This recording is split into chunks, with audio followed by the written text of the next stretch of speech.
Hello, this is Shay Smith, and this is part of the presentation that I was going to give the teachers at the high school if we would have been in school instead of online. We just didn't have a lot of opportunity to get together online with everything that's happening, but this is the presentation that I would have given. So, engaging ELLs and their families. Differentiated instruction. Change up your teaching strategies. One thing to remember with your ELLs is even though they might not have the vocabulary to understand everything that's going on in your class, there are several different ways you can get them engaged in your classroom. So one of the ways is to incorporate different kinds of music. So whether that be music to just get them up and moving around or music that is helping them to learn something through the song that will help them to learn and be engaged. Another thing is to play games. So playing games with your ELL students will help them feel more comfortable with using vocabulary, and it will help them to, depending on the game, use the vocabulary they're learning in a very specific way and get them more engaged. Another thing is to make sure that when you're giving content in the classroom as a whole class instruction, to make sure you use lots of visuals, because even though you might be speaking really fast for an English language learner and they might not understand all the vocabulary, they will be able to glean information from those visuals. And also, another strategy would be to let students use their first language. And so what do I mean by this? Maybe one of the things that you need to do is students know what you're asking, but they don't know everything or how to write everything in like their second language or English. So let them write their answer in Spanish and then have them explain to you what they wrote.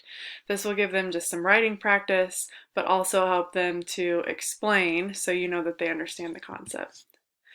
Another thing you want to make sure you do for your ELLs is to get parents involved. They aren't that scary. So a couple of things you'd want to do is send questions home for parents that they can ask students. Just questions that kind of go over content that was learned throughout the day, so that way the parents can be involved with what the students are learning. You can send out newsletters in the parents' home language, so that way the parents are getting the information even if they don't speak English themselves. You want to make sure you use multiple means of correspondence, so you can use email, you can send things home with your student, you can make sure things are posted on the school website. Just by having all these different means of communication, hopefully the parents will then be able to see what their student is learning in their class. And the last thing is to learn about the ELL's home culture and then talk with the parents about it. So do a little bit of research about the culture that your English language learner is coming from, and when you do have those parent-teacher conferences, you can bring some of those things up with the parent. It'll help the parents feel like you care and that they will then feel a little bit more comfortable and know that their child is in safe hands, and hopefully it will help them to want to learn what their child is learning even if it's not in a language that they know. And one of the other things is to integrate language objectives. So work smarter, not harder.